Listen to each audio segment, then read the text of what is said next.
What up, Hitch? What up, Dick? Oh, good to see you here. We're here talking about the Build a Pre-sell Page Challenge, and I just have one question. Why do we build pre-sell pages on most of our top of funnel offers? Easy question to answer because it increases our conversion rates, and therefore it decreases our cost per acquisition, and therefore it increases our clients' ROI. Why doesn't everyone build pre-sell pages? Well, I think capacity, knowledge, a little intimidating, depending on where you're at. If you're, in an agency, you may not have those teams organized. If you're a product owner, you may not have the creative chops internally. Perhaps you've been let down by other partners in these prospects or adventures. Also brand sensitivity. So it just really just comes down to committing to it and following through and giving it a whirl. And what have we seen in your, decade-long experience of building these kinds of pages? What kinds of results have you seen from people building pre-sale pages at Pilothouse? Yeah, I mean, before Pilothouse, I was a performance media buyer. I put my own money into campaigns and squeeze out profit, and did that across hundreds and hundreds of different clients. Every single one of those we'd launch as a pre-sale, and I did that because I knew that out of the gates my conversion rates would be higher, and therefore my personal profit would be higher. The team at Pilothouse does that across 30, 40 accounts. 30 million in Facebook. I'd say 20 of that all goes through a product page or a pre-sale or a custom flow of some sort. And that's really how we're able to make all those campaigns profitable.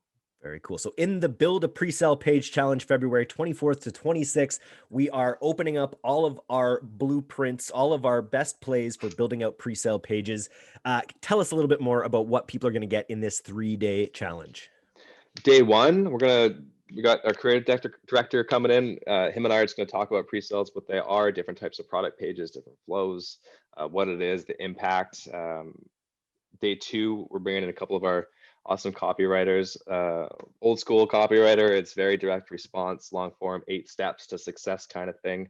And then also Alora's joining us, who has a different approach, a little softer, a little more modern. And so those two will be talking about that and how to implement those and put those into your pages, and what copy, the psychology that makes a difference. And then day three, super technical. We got click-through rates, EPCs, we got measurement tools, we got Hotjar analysis, we got examples, we got a couple clients, Snow and Woofers. They've given us right to kind of break down their funnels and their flows and share their content with you all. So we're very excited. I love the phrase you use. I've heard you say it before a lot, is squeezing the rag. When you give yourself this whole set of variables that you can optimize in your pre-sale page, you're able to massively increase your earnings per click, your conversion rates. What are some of the most like flabbergasting results that we've been able to produce for companies like Snow and Woofers that we're going to be showing? Man, it's just forever iterative. Some new clients come on 3 pages out of the gate, different angles, whatever. We expand on those. Snow, you mentioned. I mean, we've literally over the last year we've built like 200 different landing page variants, and those are contrasting. Those are different look and feel. Those are different flows and funnels. Those are product pages. Those are PDPs. Those are pre-sales. Those are collection pages, and so on. And we just squeeze the rag until it jacks EPC to super profitable levels. Amazing. This is just a fundamental skill for all digital marketers. I wanted to ask you one other question.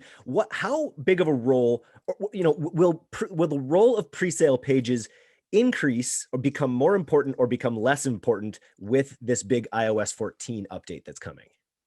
That's a good question. I think that not everyone's going to know the technicals of that listening to this, but yeah, there's some stormy waters on the way in terms of attribution, and so you want to get your conversion rates up as much as possible. So certainly, I think that it's a strong lever. It won't be the only one, but it will certainly help you weather the storm.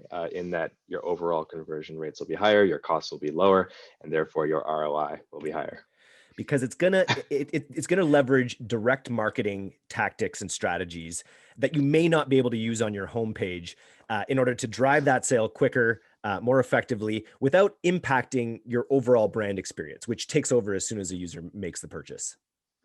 100%. And we're going to go through all this and more. I'm really excited to meet you and break down kind of what we do day to day at Pilothouse. February 24th to 26th, you're going to want to get on the D2C Plus train, because we are going to be laying it all out for you in a way that will increase your conversion rates. It will increase your average order value.